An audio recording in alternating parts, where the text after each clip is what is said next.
CM न्यूजमध्ये सर्वांचं स्वागत। महायुतीची महिला समन्वयक बैठक सध्या पार पडतीये। यामध्ये विविध विषयांवरती चर्चा घेण्यात येत आहे आणि आता आपल्या सोबत आहेत समन्वयक संदीपजी खर्डेकर। आपण यांच्याकडून जाणून घेणार आहे। काय सांगाल दादा, आजच्या या बैठकीमध्ये नक्की कशा प्रकारच्या चर्चा घेण्यात आल्या आहे? नामदार चंद्रकांत दादा पाटील यांना क्लस्टर लोकसभेचं जे आहे पुणे, बारामती, शिरूर आणि अर्धा मावळ अशा मतदारसंघांचा प्रमुख म्हणून केंद्रीय नेतृत्वाने त्यांची नियुक्ती केलेली आहे। त्यांची मुख्य जबाबदारी आहे की या चारही जागा मोठ्या मताधिक्याने निवडून आणणं। या चारही मतदारसंघांमध्ये सर्व पक्षांमध्ये समन्वय ठेवण्याची जबाबदारी ही त्यांनी मला सोपवली आहे आणि त्याच्यामध्ये महायुतीमध्ये 18 घटक पक्ष आहेत।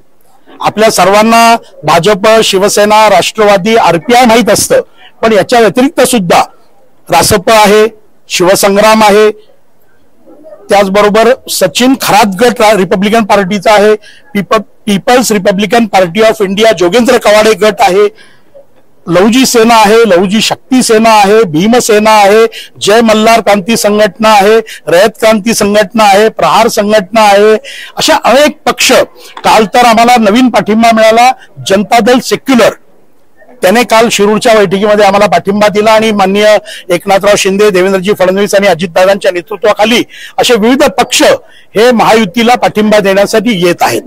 या सगळ्या पक्षांमध्ये समन्वय राहावा आणि सर्वांनी एक वाक्यतेनं एक सूत्र पकडून प्रचार करावा असं आमच्या सगळ्यांचं ध्येय आहे। आमचा उमेदवार कोण जेव्हा असा प्रश्न विचारला जातो तेव्हा आज आमचे उमेदवार आहेत पंतप्रधान नरेंद्र मोदी। मोदीजींना तिसऱ्यांदा पंतप्रधान करणं आणि त्या मार्गातून हिंदुस्थान हा जगातली तिसरी महाशक्ती कशी होईल यावर लक्ष देणं, यावर सगळ्यांनी लक्ष केंद्रित केलंय। मग पुण्यामध्ये भाजपचा उमेदवार आहे, शिरूर आणि बारामतीमध्ये राष्ट्रवादीचा उमेदवार आहे, पिंपरी चिंचवडमध्ये आपण मावळमध्ये गेलो तर शिवसेनेचा उमेदवार आहे। पण आपल्याला कुठेही असं जाणवणार नाही की कोणी शिवसेनेचा प्रचार करतंय, कोणी भाजपचा प्रचार करतंय, सगळे मिळून आम्ही महायुतीचा प्रचार करतोय।